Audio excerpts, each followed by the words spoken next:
ॐ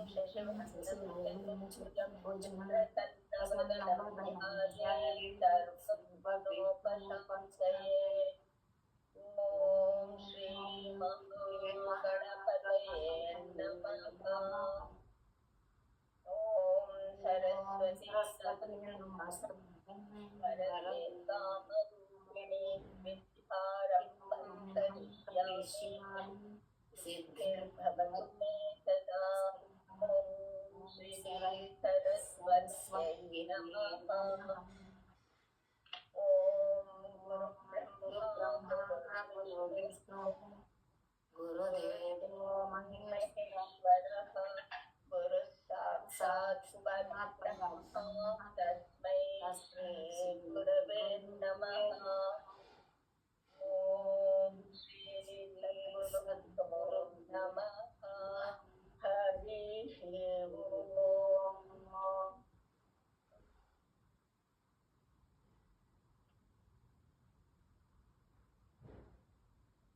ॐ वाग्मे मनसि प्रतिष्ठिताम्।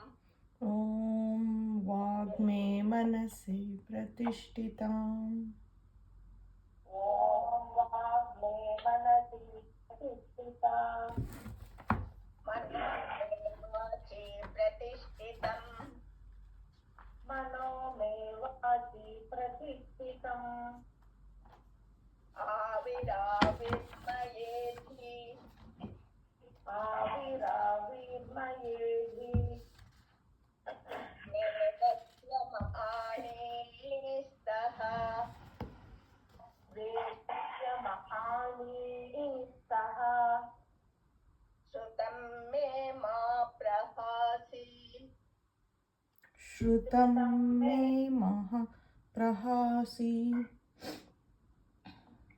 अनेनाधीतेन होरात्रान् सन्दधामि अनेनादीतेन अहोरात्रान् सन्दधामि ऋतं वदिष्यामि ऋतं वदिष्यामि सत्यं वदिष्यामि सत्यं वदिष्यामि तन्मामवतु तद्वक्तारमवतु तन्मामवतु तद्वक्तारमवतु अवतु माम् अवतु वक्तारम् अवतु वक्तारम् अवतु माम् अवतु वक्तारम् अवतु वक्तारम्। ॐ शान्ति शान्ति शान्तिः।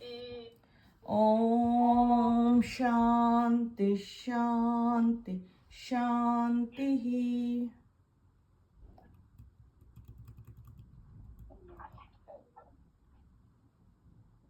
ನಾವು ಋಗ್ವೇದಕ್ಕೆ ಸೇರಿದ ಐತರೇಯ ಉಪನಿಷತ್ ಅಧ್ಯಯನ ಮಾಡ್ತಾ ಇದ್ದೀವಿ.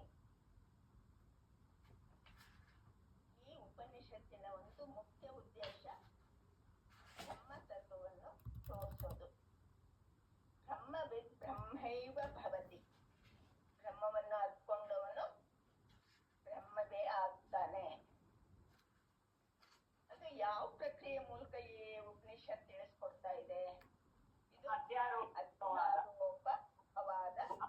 ಪ್ರಕ್ರಿಯೆ ಮೂಲಕ ತಿಳಿಸ್ಕೊಡ್ತಾ ಇದೆ. ಮೊದಲು ಜಗತ್ತನ್ನ ಇಂಟ್ರೊಡ್ಯೂಸ್ ಮಾಡ್ತಾ ಇದೆ, ನಂತರ ಜಗತ್ತಿಗೆ ಆಧಾರವಾದ ಬ್ರಹ್ಮವನ್ನು ತೋರಿಸ್ಕೊಡ್ತಾ ಇದೆ, ಆಮೇಲೆ ಜಗತ್ತು ಇಲ್ಲ, ಇರುವುದು ಬ್ರಹ್ಮ ಒಂದೇ ಅನ್ನೋದನ್ನ ತಿಳಿಸ್ಕೊಡ್ತಾ ಇದೆ. ಈಗ ನಮ್ಗೆ ಪರೋಕ್ಷವಾಗಿ ತಿಳಿದಿದೆ ನಾವೆಲ್ಲ ಬ್ರಹ್ಮ ಸ್ವರೂಪರೇ ಅಂತ. ಆದ್ರೆ ಅದನ್ನು ಈಗ ನಾವು ಅಪರೋಕ್ಷವಾಗಿ ತಿಳ್ಕೋಬೇಕಾಗಿದೆ. ಪರೋಕ್ಷ ಅಪರೋಕ್ಷ ಗೊತ್ತಲ್ಲ? ಪರೋಕ್ಷ ಅಂದ್ರೆ ಈಗ ಉದಾಹರಣೆಗೆ ಒಬ್ರು ಸಕ್ಕರೆನೆ ತಿಂದಿರಲ್ಲ ಅಂತ ತಿಳ್ಕೊಳ್ಳಿ. ಸಕ್ಕರೆ ಅದ್ರ ಬಗ್ಗೆ ಕೇಳಿರ್ತಾರೆ ತುಂಬಾ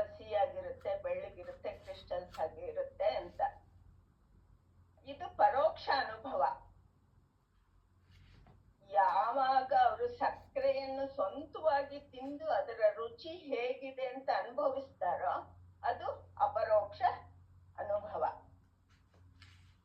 ಹೀಗೆ ಬ್ರಹ್ಮ ಅನ್ನೋದು ನಮ್ಗೆ ಏನು ಅಂತೆಲ್ಲ ಶಾಸ್ತ್ರಗಳಿಂದ ತಿಳ್ಕೊಂಡಿದೀವಿ, ಆದ್ರೆ ನಾವು ಅದನ್ನ ನಮಗಾಗಿ ಮಾಡ್ಕೊಂಡಿಲ್ಲ. ನಾವು ಆತ್ಮಜ್ಞಾನವನ್ನು ಇನ್ನು ಪಡ್ಕೊಂಡಿಲ್ಲ. ಅದನ್ನ ಪಡ್ಕೊಳ್ಳೋದಕ್ಕೋಸ್ಕರ ಈ ಉಪನಿಷತ್ತು ನಮ್ಗೆ ಅನೇಕ ರೀತಿಯಲ್ಲಿ ಬೋಧಿಸಿ, ಮೊದಲಿಗೆ ಸೃಷ್ಟಿ ಕ್ರಮವನ್ನು ಹೇಳಿ. ಸೃಷ್ಟಿ ಕ್ರಮ ಅನೇಕ ಉಪನಿಷತ್ತುಗಳಲ್ಲಿ ಅನೇಕ ರೀತಿ ಹೇಳಿದೆ, ಈ ಉಪನಿಷತ್ನಲ್ಲೂ ಸಹ ಹೇಳಿದೆ. ಆದ್ರೆ ಒಂದ್ ಸ್ವಲ್ಪ ವಿಚಿತ್ರ ಅನ್ನಿಸ್ಬೋದು, ಆದ್ರೂ ನಾವು ಇದನ್ನ ಚೆನ್ನಾಗಿ ಅವಲೋಕನ ಮಾಡಿ ಮನನ ಮಾಡಿದಾಗ ನಮ್ಗೆ ಇದರ ಅರ್ಥ ಆಗೋದಕ್ಕೆ ಸಾಧ್ಯ ಆಗತ್ತೆ. ಇನ್ನು ಈ ಮೊದಲನೇ ಅಧ್ಯಾಯದ 3 ಖಂಡಗಳು ಸಹ ಸೃಷ್ಟಿ ಕ್ರಮವನ್ನು ತಿಳಿಸುತ್ತೆ. ಅದು ತಿಳ್ಕೊಂಡಾಗ ಚೆನ್ನಾಗಾಗತ್ತೆ ನಮ್ಗೆ, ಯಾಕೆಂದ್ರೆ ನಾವು ಇರೋದು ಈ ಮಿಥ್ಯಾ ಜಗತ್ನಲ್ಲೇ ಇದೀವಿ. ಮಿಥ್ಯಾ ಜಗತ್ನಲ್ಲಿ ಇದ್ರೂ ಸಹ ನಾವು ಮಿಥ್ಯಾ ವ್ಯವಹಾರವನ್ನು ಮಾಡ್ಲೇಬೇಕು, ಮಿಥ್ಯಾ ಜಗತ್ನಲ್ಲಿ ಬದುಕ್ಲೇಬೇಕು ಇರೋ ತನಕ. ಅದು ಸಹ ಅನಾದಿ ಅನಂತನೇ. ಹಾಗಾಗಿ ನಮ್ಗೆ ಇದನ್ನು ಸಹ ತಿಳ್ಕೊಳ್ಳೋದು ಒಂದು ಮುಖ್ಯ ಅಂತ ಅನ್ಸುತ್ತೆ. ಇಲ್ಲಿ ನಾನು ಹೋದ್ ಕ್ಲಾಸ್ನಲ್ಲಿ ಹೇಳಿದ್ದೆ, ಪರಮಾತ್ಮ ನಾನು ಲೋಕಗಳನ್ನು ಸೃಷ್ಟಿ ಮಾಡ್ತೀನಿ ಅಂತ. ಸಾಮಾನ್ಯವಾಗಿ ಬೇರೆ ಉಪನಿಷತ್ತುಗಳಲ್ಲಿ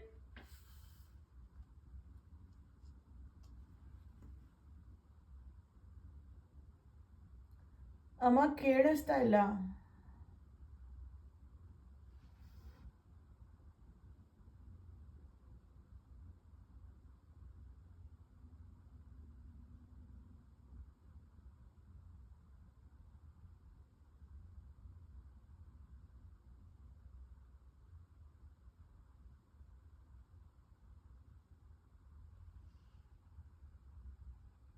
ಅತ್ತಮ್ಮ ಕೇಳಿಸ್ತಾ ಇಲ್ಲ ಅತ್ತಮ್ಮ.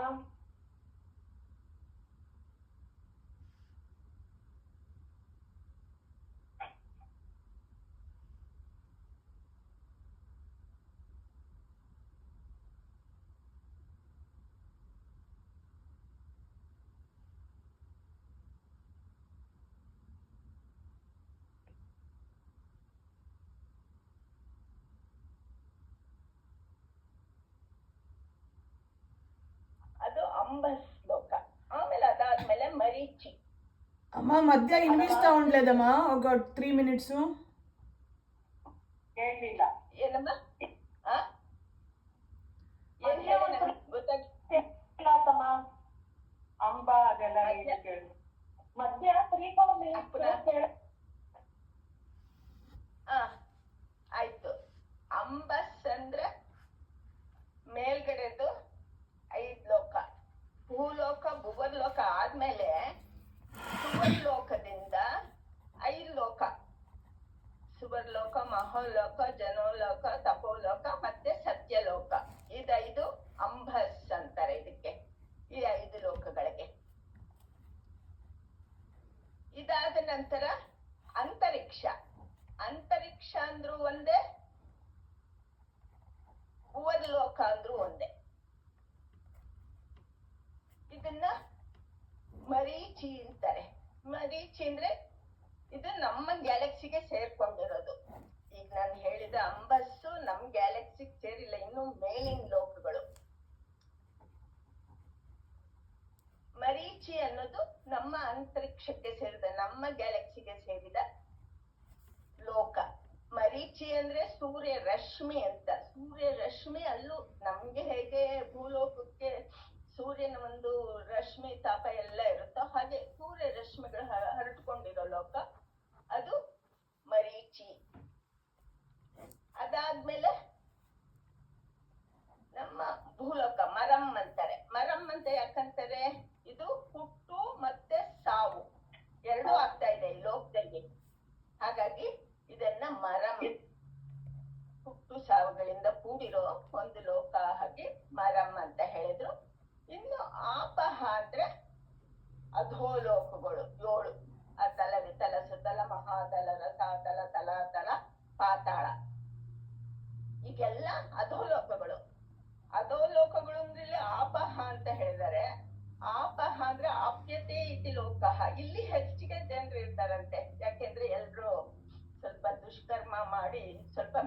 ಲೋಕಗಳಿಗೆ ಹೋಗೋದಕ್ಕಿನ್ನ ಈ ಕೆಳಗಿನ ಲೋಕಗಳಿಗೆ ಹೋಗೋದೇ ಹೆಚ್ಚಿಗೆ. ಹಾಗಾಗಿ ದೇವತಾ ಲೋಕಗಳಿಗಿನ್ನ ಇಲ್ಲಿ ಜನಸಂಖ್ಯೆ ಜಾಸ್ತಿ ಅಂತಂದ್ಬಿಟ್ಟು ಹೇಳ್ತಾರೆ. ಹೀಗೆ ಈ ಸೃಷ್ಟಿಯನ್ನು 4 ಭಾಗವಾಗಿ ಮಾಡಿದನು. ಆಮೇಲೆ ಈಶ್ವರ ಯೋಚನೆ ಮಾಡಿದ, ಈ ಸೃಷ್ಟಿಯನ್ನು ಲೋಕಗಳನ್ನು ಮಾಡಿ ಇದನ್ನು ನೋಡ್ಕೊಳ್ತಿದ್ರೆ ಹೇಗೆ? ಹಾಗಾಗಿ ನಾನು ಲೋಕಪಾಲಕರನ್ನು ಸೃಷ್ಟಿ ಮಾಡ್ತೀನಿ ಅಂತ ಹೇಳಿ ವಿರಾಟ್ ಪುರುಷನ ಸೃಷ್ಟಿಯನ್ನು ಈಶ್ವರ ಮಾಡ್ದ. ಹೇಗೆ ವಿರಾಟ್ ಸೃಷ್ಟಿ ಆಯ್ತು? ಇಲ್ಲಿ ನೀರಿನಿಂದ ತೆಗೆದ ಅಂತ ಇದೆ. ನೀರಿನಿಂದ ಅಂದ್ರೆ ಎಲ್ಲ ಪಂಚಮಹಾಭೂತಗಳು ಸೇರಿ ಇದನ್ನ ನೀರು ಪ್ರಾಮಿನೆಂಟ್ ಆಗಿರೋದ್ರಿಂದ, ಈಗ ಯಾವ್ದೇ ನಮ್ಮ ದೇಹ ತಗೊಳ್ಳಿ, ಇತರೆ ಜೀವಿ ತಗೊಳ್ಳಿ, ಬೇರೆ ಕಡೆ ಎಲ್ಲಿ ನೋಡಿದ್ರು ನೀರು ಹೆಚ್ಚಿಗೆ ಇರುತ್ತೆ. ನಮ್ಮ ದೇಹದಲ್ಲೇ 70% ಮೇಲೆ ನೀರೇ ಇರುತ್ತೆ. ನೀರ್ ತೆಗೆದ್ಬಿಟ್ವಿ ನಮ್ ದೇಹದಿಂದ ಅಂದ್ರೆ ನಮ್ ದೇಹಕ್ಕೊಂದು ಆಕಾರನೇ ಇರೋದಿಲ್ಲ. ಹಾಗಾಗಿ ನೀರಿನಿಂದ ಅಂದ್ರೆ ಪಂಚಮಹಾಭೂತಗಳಿಂದ ಒಂದು ಪುರುಷ ಆಕಾರವನ್ನ ಈಶ್ವರ ತೆಗೆದ. ಅದು ಹೇಗಿತ್ತು? ಯಥಾಂಡಂ. ಅಂಡಂ ಅಂದ್ರೆ ಒಂದು ಆಕಾರ ಇಲ್ಲ ಅದಕ್ಕೆ. ಪಿಂಡ, ಪಿಂಡ ರೂಪ. ಪಿಂಡ ಅಂದ್ರೆ ಆಕಾರ ಇಲ್ದಿರೋದಿಕ್ಕೆ ನಾವು ಪಿಂಡ ಅಂತೀವಿ. ಆಕಾರ ಇರೋದಿಕ್ಕೆ ನಾವು ಶರೀರ ಅಂತ ಹೇಳ್ತೀವಿ.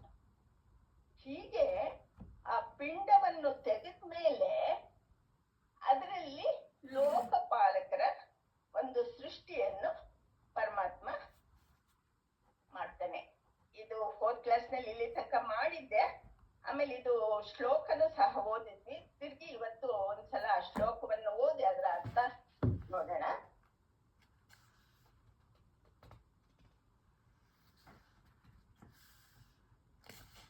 ನಮ್ಮ ಮಾಮೂಲ್ ಬುಕ್ ನಲ್ಲಿ 29ರಿಂದ ಇದೆ. 29ರಿಂದ ಒಂದಾದ್ಮೇಲೆ ಒಂದಿದೆ. ಸ್ವಲ್ಪ ಪೇಜ್, ಒಂದೊಂದು ಪೇಜ್ ಆದ್ಮೇಲೆ ಇದೆ. ಅದನ್ನ ಒಟ್ಟಿಗೆ ಎಲ್ಲ ಹೇಳೋಣ.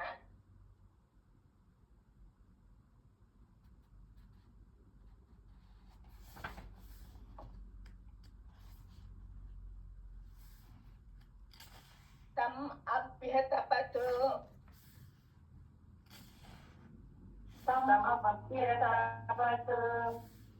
ತಸ್ಯಾಪಿ ತಪ್ತಸ್ಯ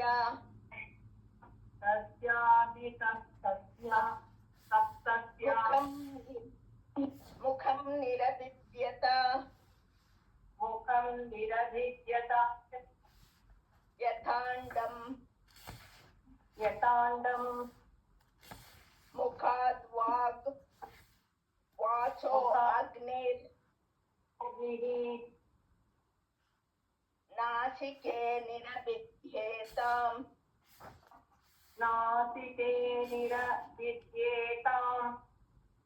ನಾಸಿಕಾಭ್ಯಾಂ ಪ್ರಾಣಃ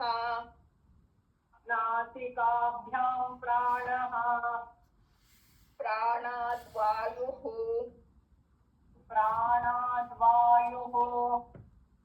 ಅಕ್ಷಿಣೇ ನಿರಬಿಧ್ಯೇತಾಂ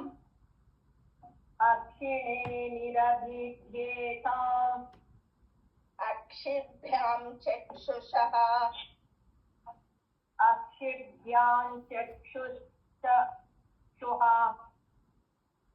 ಚಕ್ಷುರ್ ಆದಿತ್ಯಃ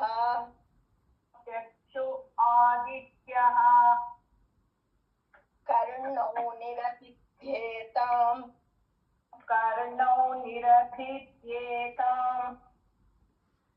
ಕರ್ಣಾಭ್ಯಾಂ ಶ್ರೋತ್ರಂ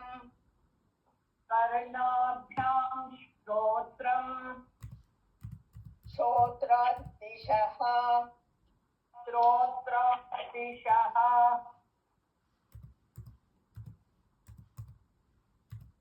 ತ್ವಗೌ ನಿರಬಿದ್ಯತ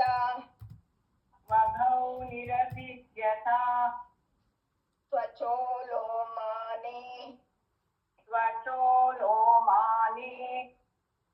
ಲೋಮಭ್ಯಃ ಓಷಧಿ ವನಸ್ಪತಯೋ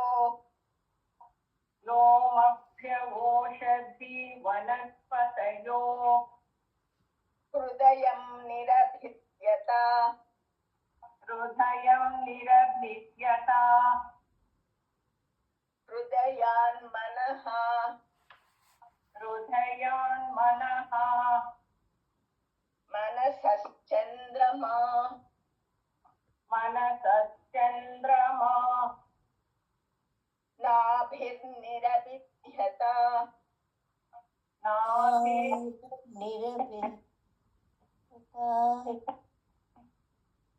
नाभ्यः अपानः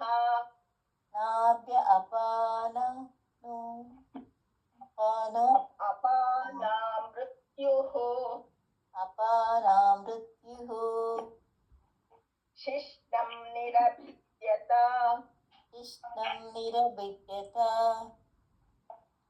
शिष्णान्द्रेतः रेतसः आपः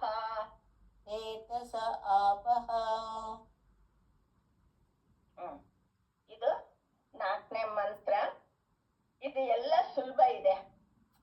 ಯಾಕೆಂದ್ರೆ ನಾನು ಹಿಂದೆ ಹೇಳಿದಾಗ ಈ ವಿರಾಟ್ ಶರೀರ ಸೃಷ್ಟಿ ಆದ್ಮೇಲೆ ಅಲ್ಲಿ ಮೂರು ಸೃಷ್ಟಿಯನ್ನು ತೆಗೆದುಕೊಂಡು ಮಾಡ್ತಾರೆ. ಮೊದಲಿಗೆ ಗೋಳಕ ಸೃಷ್ಟಿ, ಇಂದ್ರಿಯ ಸೃಷ್ಟಿ, ಆಮೇಲೆ ಇಂದ್ರಿಯಕ್ಕೆ ಸಂಬಂಧಪಟ್ಟ ದೇವತಾ ಸೃಷ್ಟಿ. ಹಾಗಾಗಿ ಒಂದೊಂದೇ ಆರ್ಗನ್ ತಗೊಂಡು ಅದರ ಗೋಳಕ ಹೇಳಿದರೆ, ಇಂದ್ರಿಯ ಹೇಳಿದರೆ, ಹಾಗೂ ಅದಕ್ಕೆ ಸಂಬಂಧಪಟ್ಟ ದೇವತೆಯನ್ನು ಹೇಳಿದ್ದಾರೆ.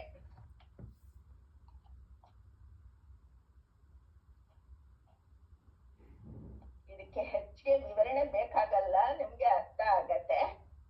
ಆದ್ರೂ ಇದು ಅರ್ಥ ಹೇಳ್ತೀನಿ.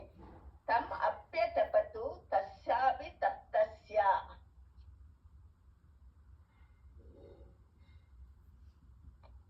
ಇದನ್ನ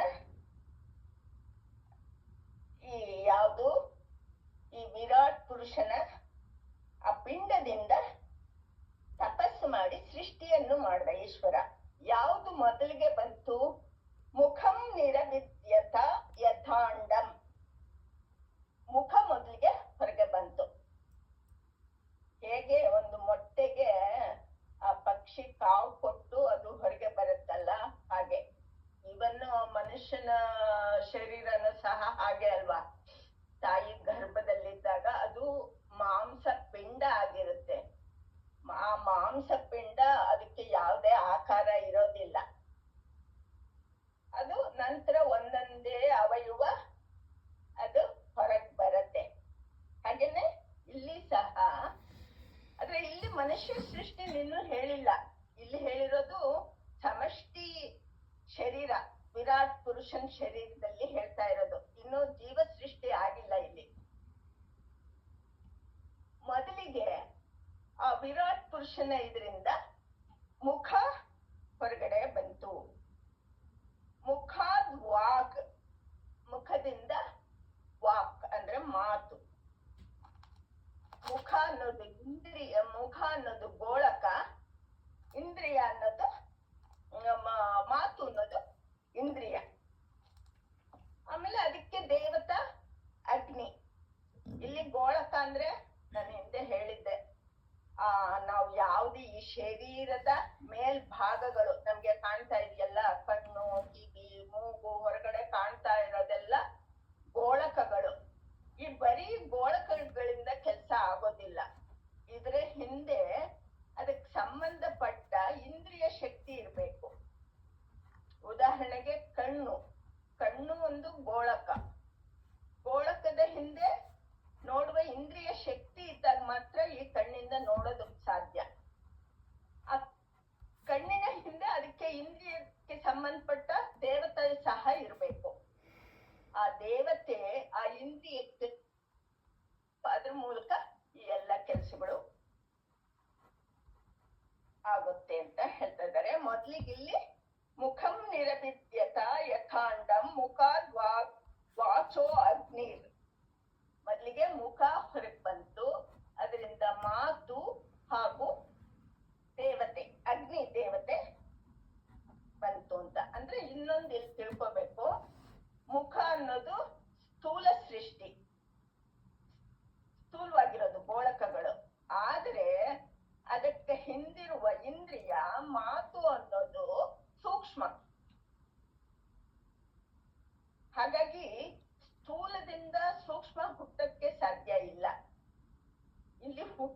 ಅಂದ್ರೆ ಮ್ಯಾನಿಫೆಸ್ಟ್, ವ್ಯಕ್ತ ಆಯ್ತು ಅಂತ, ಇರೋದೇ ವ್ಯಕ್ತ ಆಯ್ತು ಅಂತ. ಹೀಗೆ ಕನ್ನಡಿಯಲ್ಲಿ ಒಂದ್ ಯಾವ್ದಾದ್ರು ವಸ್ತು ಇಟ್ರೆ ಆ ಕನ್ನಡಿಯಲ್ಲಿ ಕಾಣುತ್ತೆ. ಅದು ಹೊಸದಾಗಿ ಸೃಷ್ಟಿ ಆಗಿಲ್ಲ, ಕನ್ನಡಿ ಒಳಗಿರೋದು. ಅದು ತೋರ್ಕೊಳ್ಳುತ್ತೆ, ವ್ಯಕ್ತ ಆಗುತ್ತೆ. ಇಲ್ಲಿದ್ದು ಬಿಂಬದಿಂದ ಅದು ಪ್ರತಿಬಿಂಬ ಬರುತ್ತೆ. ಹಾಗೆ ಇಲ್ಲಿ ಗೋಳಕಗಳು, ಗೋಳಕದ ಹಿಂದೆ ಇಂದ್ರಿಯಗೆ ಸಂಬಂಧಪಟ್ಟ ದೇವತೆ. ಈಗ ಒಂದೊಂದೇ ಆ ವಿರಾಟ್ ಪುರುಷನ ಶರೀರದಿಂದ ಬರುತ್ತೆ. ಈಗ ಮುಖ ಆಯ್ತು. ಈಗ ನಾಸಿಕೆ ನಿರಭಿದ್ಯೇತಾಂ ನಾಸಿಕಾಭ್ಯಾಂ ಪ್ರಾಣಃ ಪ್ರಾಣಾದ್ ವಾಯುಃ. ಪ್ರತಿಯೊಂದರಲ್ಲೂ ಮೂರು ಗಮನಿಸಿ. ಮೊದ್ಲಿಗೆ ನಾಸಿಕ ಅಂದ್ರೆ ಗೋಳಕ, ಮೂಗಿನ ಹೊಳ್ಳೆಗಳು. ಆಮೇಲೆ ನಾಸಿಕಾಭ್ಯಾಂ ಪ್ರಾಣಃ, ಅದ ನಂತರ ಪ್ರಾಣ. ಪ್ರಾಣ ಅನ್ನೋದು ಇಂದ್ರಿಯ ಶಕ್ತಿ. ಮೂಗಿನಿಂದ ನಾವೇನು ವಾಸನೆ ನೋಡ್ತೀವೋ ಅದಕ್ಕೆ ಇಂದ್ರಿಯ ಶಕ್ತಿ ಪ್ರಾಣ. ಆಮೇಲೆ ಪ್ರಾಣಕ್ಕೆ ಇಲ್ಲಿ ದೇವತೆ ಯಾವುದು? ವಾಯು ದೇವತೆ. ಹೀಗೆ ವಾಯು, ಗಾಳಿ, ನಮ್ಮೊಳಗಡೆ ಗಾಳಿ ಹೋದಾಗ ಅದು ನಮ್ಗೆ ಪ್ರಾಣ ಅಂತ ಅನ್ನಿಸ್ಕೊಳ್ಳುತ್ತೆ. ಕೇವಲ ಹೊರಗಿನ ಗಾಳಿ ಅಲ್ಲ, ನಮ್ಮ ದೇಹದ ಒಳಕ್ಕೆ ಹೋದಾಗ ಆ ಪ್ರಾಣ ಶಕ್ತಿ ಒಂದು ಪವರ್ ಒಳಗಡೆ ಜೀವಶಕ್ತಿಯ ಜೊತೆಗೆ ಸೇರ್ಕೊಂಡು ಅದು ಪ್ರಾಣ ಅಂತ ಅನ್ನಿಸ್ಕೊಳ್ಳುತ್ತೆ. ಅದು ಪಂಚ ಪ್ರಾಣಗಳಾಗಿ ಎಲ್ಲ ಕಡೆನೂ ನಮ್ಮ ದೇಹನ ಕಾಪಾಡ್ತಾ ಇರುತ್ತೆ. ಅದಕ್ಕೆ ದೇವತೆ ವಾಯು ದೇವತೆ. ಹಾಗೇನೆ ಅಕ್ಷಿಣಿ ನಿರಭಿದ್ಯೇತಾಂ ಅಕ್ಷಿಭ್ಯಾಂ ಚಕ್ಷುಷಃ. ಚಕ್ಷುಷ ಆದಿತ್ಯ. ಇಲ್ಲಿ ಅಕ್ಷಿಣಿ ಅಂದ್ರೆ ಕಣ್ಣು ಬಂತು. ಕಣ್ಣು ಹೊರಗಿನ ಗೋಳಕ ಹಾಗೂ ಇಂದ್ರಿಯ ಚಕ್ಷುಷ್. ಅಕ್ಷಿ ಕಣ್ಣು, ಚಕ್ಷುಷ್ ಇಂದ್ರಿಯ ಶಕ್ತಿ. ಈಗ ಕನ್ನಡದಲ್ಲಾಗ್ಲಿ ಇದ್ರಲ್ಲಾಗ್ಲಿ ನಾವು ಎರಡಕ್ಕೂ ಡಿಫ್ರೆನ್ಶಿಯೇಟ್ ಮಾಡೋದಿಲ್ಲ. ಎರಡಕ್ಕೂ ಕಣ್ಣು ಅಂತೀವಿ, ಕಣ್ಣಿನ ಹಿಂದೆ ಒಳಗಡೆ ಇರೋ ಇಂದ್ರಿಯ ಶಕ್ತಿಗೂ ಕಣ್ಣು ಅಂತೀವಿ. ಆದ್ರೆ ಸಂಸ್ಕೃತದಲ್ಲಿ ಎರಡು ಡಿಫ್ರೆನ್ಶಿಯೇಟ್ ಮಾಡ್ತಾರೆ, ಗೋಳಕ ಮತ್ತು ಇಂದ್ರಿಯ ಅಂತ. ನಮ್ಗೆ ಹೊರಗಡೆ ಏನೇನು ಗೋಳಕಗಳಿದೆಯೋ ಅದೆಲ್ಲಕ್ಕೂ ಸಹ ಒಳಗಡೆ ನಮ್ಮ ಬ್ರೈನ್ ಅಲ್ಲಿ ಇಂದ್ರಿಯ ಶಕ್ತಿ, ಅದಕ್ಕೆ ಸಂಬಂಧಪಟ್ಟ ಇಂದ್ರಿಯ ಶಕ್ತಿ. ಆ ಇಂದ್ರಿಯ ಶಕ್ತಿ ಹೇಗ್ ಬರುತ್ತೆ? ಅದಕ್ಕೆ ಸಂಬಂಧಪಟ್ಟ ದೇವತೆಯಿಂದ. ಈ ಕಣ್ಣಿಗೆ ಯಾವುದು ದೇವತೆ? ಚಕ್ಷುಷ ಆದಿತ್ಯ, ಸೂರ್ಯ ಇದರ ದೇವತೆ. ಈ ಸೂರ್ಯನ ಶಕ್ತಿಯಿಂದ, ಆ ದೇವತಾ ಶಕ್ತಿಯಿಂದ ಕಣ್ಣಿನ ನಮ್ಗೆ ನೋಡುವ ಒಂದು ಶಕ್ತಿ ಬಂದಿದೆ. ಈಗ ಬೆಳಕಿಲ್ದಿರ, ಈಗ ನಮ್ಗೆ ಕಣ್ಣು ಚೆನ್ನಾಗಿದ್ರು ಮುಂದ್ಗಡೆ ಒಂದು ವಸ್ತು ಇದ್ರೆ ಅಲ್ಲಿ ಬೆಳಕಿಲ್ಲ ಅಂತ ಇಟ್ಕೊಳ್ಳಿ, ಕತ್ಲಲ್ಲಿ ನಮ್ಗೆ ಕಾಣೋದಿಲ್ಲ, ಏನೂ ಕಾಣಲ್ಲ, ಏನಿದೆ ಅಂತಲೂ ಗೊತ್ತಾಗಲ್ಲ. ಅದ್ರ ಮೇಲೆ ಬೆಳಕು ಬಿದ್ದಾಗ ಮಾತ್ರ ನಮ್ಗೆ ಆ ವಸ್ತು ಏನು ಅಂತ ಕಾಣುತ್ತೆ. ಅದೇ ಕನಸಿನಲ್ಲಿ ತಗೊಳ್ಳಿ. ಈಗ ಜಾಗೃತ ಅವಸ್ಥೆಯಲ್ಲೇನೋ ಸೂರ್ಯ ಇರ್ತಾನೆ, ಬೆಳಕಿದೆ, ಅವಾಗ ನೋಡ್ತೀವಿ, ಕಾಣುತ್ತೆ. ಅದೇ ನಾವು ಕನಸಿಗೆ ಹೋದಾಗ ಅಲ್ಲಿ ಯಾವ ಬೆಳಕಿರುತ್ತೆ? ಕಣ್ಣೇ ಮುಚ್ಕೊಂಡಿರ್ತೀವಿ, ಈ ಕಣ್ಣೇನ್ ಕೆಲಸ ಮಾಡ್ತಾ ಇಲ್ಲ, ಅಲ್ಲಿ ಮಲಗಿದೀವಿ, ಆದ್ರೂ ಅಲ್ಲಿ ನೋಡ್ತಾ ಇದೀವಿ. ನಾವಿಲ್ಲಿ ಏನ್ ಮೊಬೈಲ್ ನೋಡ್ತಾ ಇದೀವೋ ಅಲ್ಲೂ ಕನಸಿನಲ್ಲೂ ನೋಡ್ತಾ ಇದೀವಿ. ಅದು ನೋಡೋದು ಯಾವ ಬೆಳಕಿಂದ? ಅಲ್ಲಿ ಸೂರ್ಯನ ಬೆಳಕಿಲ್ಲ. ಅದ್ಯಾವ್ದು ಬೆಳಕು? ಅಲ್ಲಿ ಆತ್ಮನ ಬೆಳಕಿನಿಂದ ನೋಡ್ತೀವಿ. ಬೆಳಕು ನಮ್ಗೆ ಬೇಕೇ, ವಸ್ತುಗಳನ್ನು ನೋಡೋದಕ್ಕೆ ಬೆಳಕು ಬೇಕೇ ಬೇಕು. ಹಾಗೆ ಆದಿತ್ಯ ಅನ್ನೋನು ನಮ್ಮ ಕಣ್ಣಿನ ಶಕ್ತಿಗೆ ದೇವತೆ. ಹಾಗೆ ಕರ್ಣೋಂ ನಿರಭಿದ್ಯೇತಾಂ ಕರ್ಣಾಭ್ಯಂ ಶ್ರೋತ್ರಂ ಶ್ರೋತ್ರಾತ್ ದಿಶಃ. ಇಲ್ಲಿ ಕರ್ಣ ಅಂದ್ರೆ ಕಿವಿ ಅನ್ನೋದು ಗೋಳಕ. ಆಮೇಲೆ ಇದಕ್ಕಿಂದ್ರಿಯ ಶ್ರೋತೃ.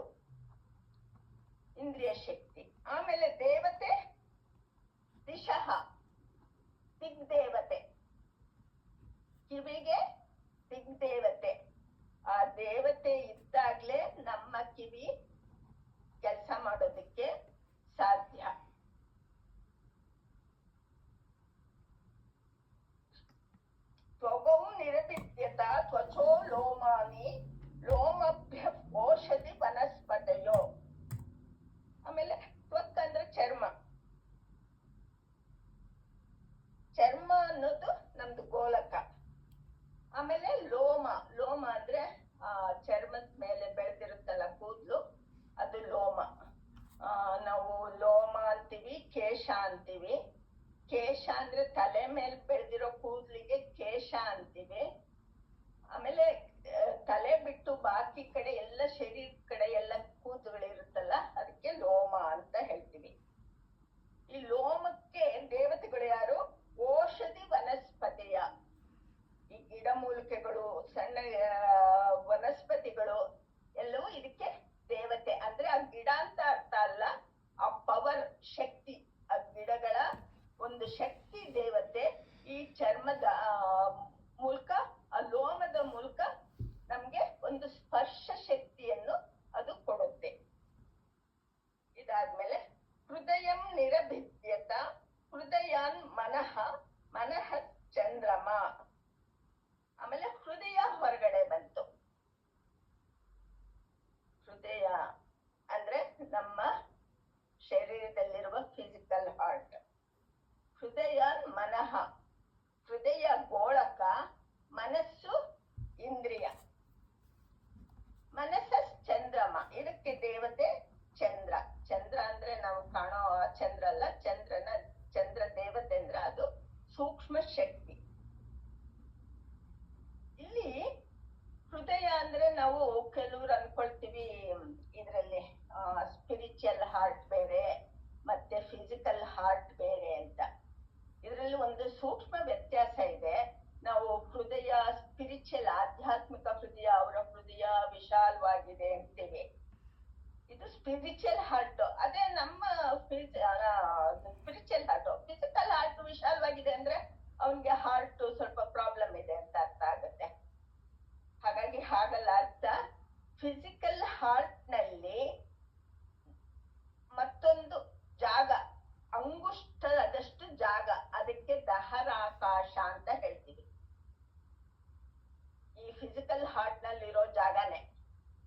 ಆ ಅಂಗುಷ್ಟಾದ್ಯದ ಜಾಗದಲ್ಲಿ ಮನಸ್ಸು ಮತ್ತೆ ಬುದ್ಧಿ ಇದೆ, ವ್ಯಕ್ತ ಆಗಿರೋದು. ಆ ಮನೋಬುದ್ಧಿಗಳು ಅಲ್ಲಿ ಆವಿರ್ಭಾವ ಆಗಿ ಅದು ಆ ಆತ್ಮಶಕ್ತಿಯನ್ನು ಪಡ್ಕೊಳ್ಳುತ್ತೆ ಆ ಜಾಗದಲ್ಲಿ. ಹಾಗಾಗಿ ಅದು ಹೃದಯ, ಹೃದಯಕ್ಕೆ ಇಂದ್ರಿಯ ಮನಸ್ಸು. ಆಮೇಲೆ ಮನಸ್ಸಿಗೆ ಇದು ದೇವತೆ ಚಂದ್ರ. ಮನಸ್ಸೋ ಚಂದ್ರಮ ಜಾತಃ, ಚಂದ್ರನಿಂದ ಮನಸ್ಸು.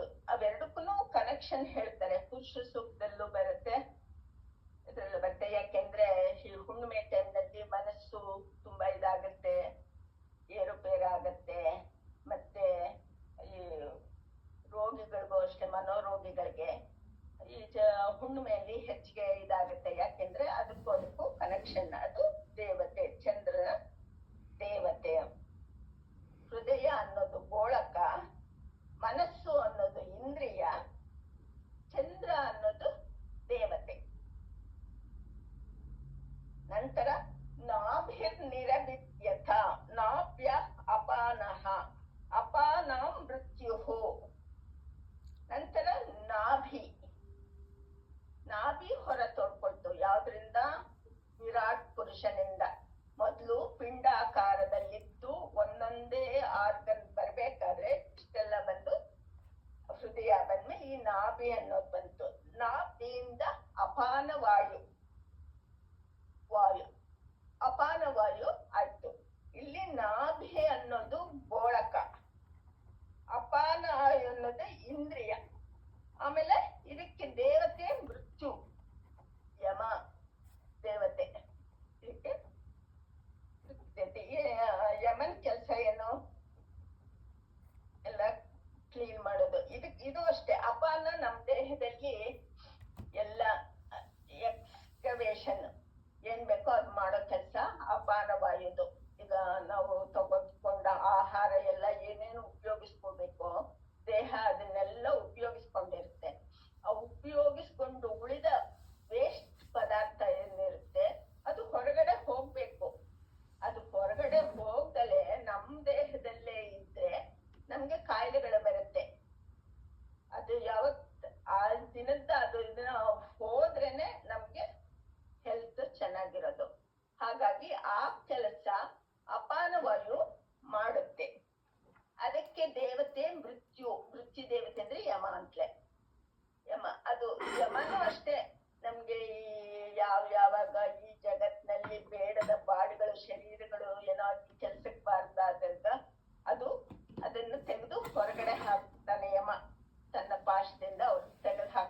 ಶಿಷ್ಣಂ ಅಂದ್ರೆ ಜನನೇಂದ್ರಿಯ. ಜನನೇಂದ್ರಿಯ ಹೊರಗಡೆ ಬಂತು. ಅದರಿಂದ ರೇತಸ್ಸು, ಶಿಷ್ಣಂ ಅನ್ನೋದು ಗೋಳಕ, ರೇತಸ್ ಅಂದ್ರೆ ಉಪಸ್ಥ ಅಂತ ತಗೋಬೇಕು. ಉಪಸ್ಥ ಅನ್ನೋದು ಇಂದ್ರಿಯ. ಆಮೇಲೆ ಇದಕ್ಕೆ ದೇವತೆ ಆಪಹ, ನೀರು, ಇದಕ್ಕೆ ದೇವತೆ. ಇದೆಲ್ಲನೂ ನಮ್ಮ ಶರೀರಗಳಲ್ಲಿ ಒಂದಾದ್ಮೇಲೊಂದು ಎಲ್ಲವೂ ಸಕ್ರಮವಾಗಿ ಕೆಲಸ ಮಾಡಿದಾಗ ನಮ್ಮ ಶರೀರ ಸುಸ್ಥಿತಿಯಲ್ಲಿ ಇರುತ್ತೆ. ಇಲ್ಲಿ ಸ್ಯಾಂಪಲ್ ಆಗಿ ಕೆಲವೊಂದು ಆರ್ಗನ್ಸ್ ಕೊಟ್ಟು ಅದಕ್ಕೆ ಗೋಳಕ, ಇಂದ್ರಿಯ, ದೇವತೆಗಳನ್ನ ಹೇಳಿದ್ದಾರೆ. ಹಾಗೇನೆ ಪ್ರತಿಯೊಂದು ಆರ್ಗನ್ಗೂ ನಾವೇನ್ ಅನ್ಕೊಳ್ತೀವಿ, ನನ್ ಕಣ್ಣು, ನನ್ ಕಿವಿ, ನನ್ ಮೂಗು ಅಂತ ಅನ್ಕೊಳ್ತೀವಿ. ಹಾಗಿಲ್ಲ. ಅದು ಮೊದಲು ಅದು ದೇವತೆಗಳು ಅದಕ್ಕೆ ಬಂದು ಅಲ್ಲಿ ನೆಲೆಸಿ ಅದ್ರ ಶಕ್ತಿ ಕೊಟ್ಟು ನಮ್ಗೆ ಒಂದು ಆಕಾರ ಬಂದಿರೋದು. ನಂತರ ನಾವು ಬರ್ತೀವಿ. ಹಾಗಾಗಿ ಮೊದಲು ಇಲ್ಲಿ ದೇವತಾ ಸೃಷ್ಟಿಯನ್ನ ಇಲ್ಲಿ ಹೇಳಿದೆ. ವಿರಾಟ್ ಪುರುಷ, ಇನ್ನೂ ಜೀವ ಸೃಷ್ಟಿ ಆಗಿಲ್ಲ. ವಿರಾಟ್ ಪುರುಷನ ಸೃಷ್ಟಿ ಆಗಿರೋದು. ವಿರಾಟ್ ಪುರುಷನಿಂದ ಇಲ್ಲಿ ದೇವತೆಗಳನ್ನ ಲೋಕ ಪಾಲಕರು ಅಂತ ಹೇಳಿದ್ದಾರೆ. ಮೊದಲು 14 ಲೋಕಗಳನ್ನ ಸೃಷ್ಟಿ ಮಾಡಿದ್ರು. ನಂತರ ಅದನ್ನ ನೋಡ್ಕೊಳಕ್ ಬೇಕಲ್ವಾ? ಲೋಕವನ್ನ ಬರೀ ಹಾಗೆ ಮಾಡಿ ಬಿಟ್ಬಿಡಕ್ಕಾಗಲ್ಲ. ಹಂಗೆ ಬಿಟ್ರೆ ಹಾಳಾಗೋಗುತ್ತೆ. ಅದಕ್ಕೋಸ್ಕರ ಅದನ್ನ ನೋಡ್ಕೊಳ್ಳೋದಕ್ಕೋಸ್ಕರ ಲೋಕ ಪಾಲಕರನ್ನ ಸೃಷ್ಟಿ ಮಾಡ್ತಾನೆ. ಹೀಗೆ ಲೋಕ ಮತ್ತು ಲೋಕಪಾಲಕರ ಸೃಷ್ಟಿ ಆಯ್ತು. ಇಲ್ಲಿಗೆ ಇದ್ರಲ್ಲಿ ಯಾವ್ದಾದ್ರು ಅರ್ಥ ಆಗ್ತಿರೋದ್ರೆ ಕೇಳಿ ಹೇಳ್ತೀನಿ. ಅಮ್ಮ, ಇವಾಗ ನೀನು ಮಾತಿಗೆ ಅಗ್ನಿ ದೇವತೆ ಅಂತ ಹೇಳಿದೆ. ಹೌದು. ಆಮೇಲೆ ಇದಕ್ಕೆ ಸೂರ್ಯ ದೇವತೆ ಏನಕ್ಕೆ? ಕಣ್ಣಿಗೆ. ಕಣ್ಣಿಗೆ. ಬಟ್ ಸೂರ್ಯನಲ್ಲಿರೋದು ಅಗ್ನಿನೇ ಅಲ್ವಾ?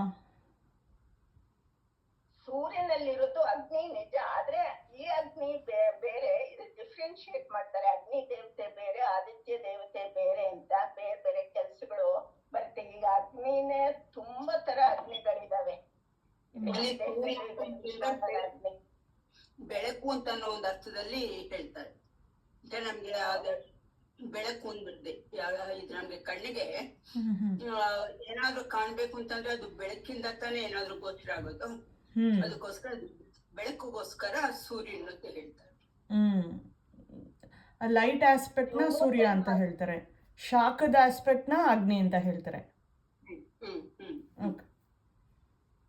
ದ್ಯೋತನಾಥ್ ದಿವಹ ಅಂದ್ರೆ, ದ್ಯೋತನಾಥ್ ಅಂದ್ರೆ ಬೆಳಗೋದು.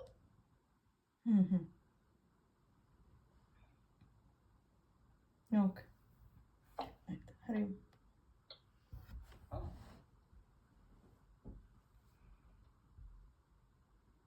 ಇನ್ನು ಏನಾದ್ರು ಡೌಟ್ ಇದೆಯಾ? ಅಕ್ಕ, ಅಪಾನದಿಂದ ಮೃತ್ಯು ಬಂತು ಅಂತ ಹಂಗಂದ್ರೆ ಏನಕ್ಕ? ಅಲ್ಲಿ ಉದಾನದಿಂದ ಅಲ್ವಾ ಜೀವ ಹೊರಗಡೆ ಹೋಗೋದು? ಈ ಅಪಾನದಿಂದ ಉದಾನವಾಯು ಪ್ರಾಣ ಹೋಗ್ಬೇಕಾದ್ರೆ ಉದಾನವಾಯು ತೆಗೆದುಕೊಂಡು ಹೋಗುತ್ತೆ, ನಿಜ. ಇಲ್ಲಿ ಅಪಾನ ಮೃತ್ಯು ಅಂದ್ರೆ ಅಪಾನ ವಾಯುಗೆ ದೇವತೆ ಮೃತ್ಯು. ಈ ನಾನು ಹೇಳ್ದೆ ವೇಸ್ಟ್ ಎಲ್ಲ ತೆಗಿತಾರೆ ಅಂತ ಹೇಳಿದ್ನಲ್ಲ, ಅದು ತೆಗಿಯೋ ಕೆಲ್ಸ ದೇವತೆ ಕೆಲ್ಸ. ಅದು ವಾಯು, ಉದಾನ ವಾಯು ಅದನ್ನ ಹೊರಗಡೆ ತಗೊಂಡ್ಕೊಂಡು ಹೋಗೋದಕ್ಕೆ ಸಹಾಯ ಮಾಡ್ತಾರೆ. ನಮ್ಮ ಸೂಕ್ಷ್ಮ ಶರೀರವನ್ನು ನಾವು ಸತ್ತಾಗ ಉದಾನ ವಾಯು ತೆಗೆದುಕೊಂಡು ಹೋಗುತ್ತೆ ಅಲ್ವಾ? ಸಹಾಯ ಮಾಡುತ್ತೆ ತೆಗೆದುಕೊಂಡು ಹೋಗೋದಕ್ಕೆ. ಅಲ್ಲಿ ದೇವತೆ, ಮೃತ್ಯು ದೇವತೆ ಯಮನೆ. ನಮ್ಮ ಶರೀರ ಬಿಡ್ಬೇಕಲ್ಲ, ಶರೀರ ಬಿಡೋದಕ್ಕೆ ಉದಾನ ವಾಯು ಸಹಾಯ ಮಾಡುತ್ತೆ. ಸೊ ಅದಕ್ಕೂ ಯಮನೆ, ಇದಕ್ಕೂ ಯಮನೆ. ಅದಕ್ಕೆ probably it was a little confusing. ಮೃತ್ಯು ಅದ್ರ ದೇವತೆ ಮೃತ್ಯು ಅಂತ, ದೇವತೆ ಬೇರೆ. ಮತ್ತಿಲ್ಲಿ ಪ್ರಾಣವಾಯು ಅದು ಇಂದ್ರಿಯ, ಒಂದು ಪ್ರಾಣೇಂದ್ರಿಯ, ಪಂಚ ಪ್ರಾಣಗಳಲ್ಲಿ ಒಂದು ಉದಾನ. ಅಲ್ಲಕ್ಕ, ಹೊರಗಡೆ ಒಳಗಡೆ ವೇಸ್ಟೇಜ್ ಹೋಗ್ಬಿಟ್ರೆ ಅದು ಮೃತ್ಯು ತರ ಕೆಲಸ ಮಾಡುತ್ತೆ ಅಂತಾನೆ. ಇಂದ್ರಿಯ ವ್ಯಷ್ಟಿ, ಉದಾನ ಅನ್ನೋದು ಇಂದ್ರಿಯ, ಅದು ವ್ಯಷ್ಟಿ. ಈಗ ಮೃತ್ಯು ಅನ್ನೋದು ಸಮಷ್ಟಿ. ಈಗ ದೇವತೆಗಳೆಲ್ಲ ಹೇಳ್ತಾ ಇದೀವಲ್ಲ, ಇದು ಸಮಷ್ಟಿ. ಇಂದ್ರಿಯಗಳು ಹೇಳಿದ್ನಲ್ಲ, ಇಂದ್ರಿಯಗಳೆಲ್ಲ ವ್ಯಷ್ಟಿ. ಉದಾನ ತೆಗೆದುಕೊಂಡು ಹೋಗೋದು ನಿಜ, ಅದು ಇಂದ್ರಿಯದ ಕೆಲಸ ಮಾಡುತ್ತೆ, ಇದು ದೇವತಾ ಕೆಲಸ ಮಾಡುತ್ತೆ.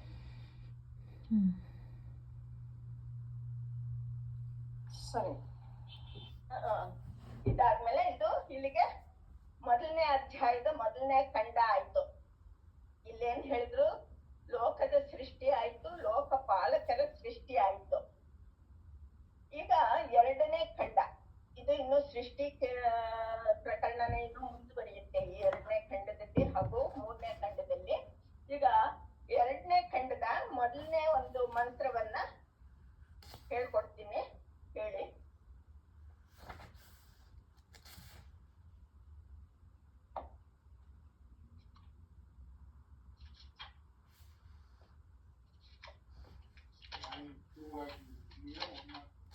ಇಲ್ಲಿ 38 ಪೇಜು.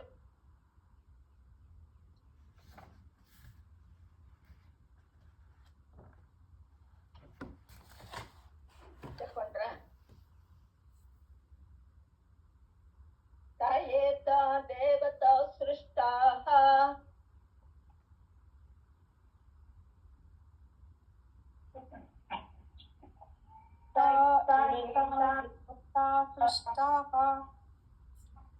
अस्मिन् महत्यर्णवे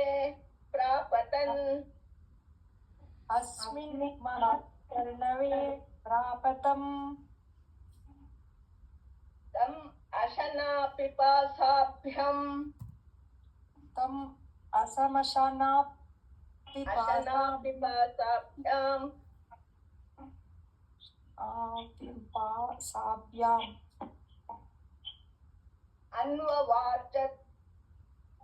अन्ववार्जत् त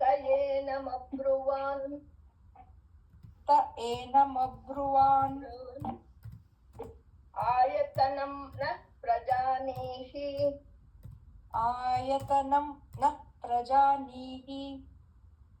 यस्मिन् प्रतिष्ठिता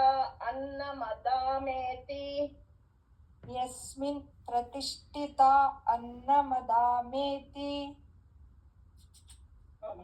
ಈಗ ಇದು ಯಾರಾದ್ರೂ ಇದು ಅರ್ಥನೂ ಓದಿ, ಇನ್ನೊಂದ್ಸತಿ ಇದು ಓದಿ, ಮಂತ್ರನೂ ಓದಿ, ಅರ್ಥ ಓದಿ.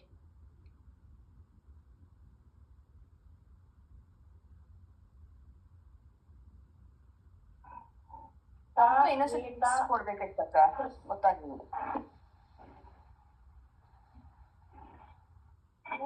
ಏನಕ್ಕ?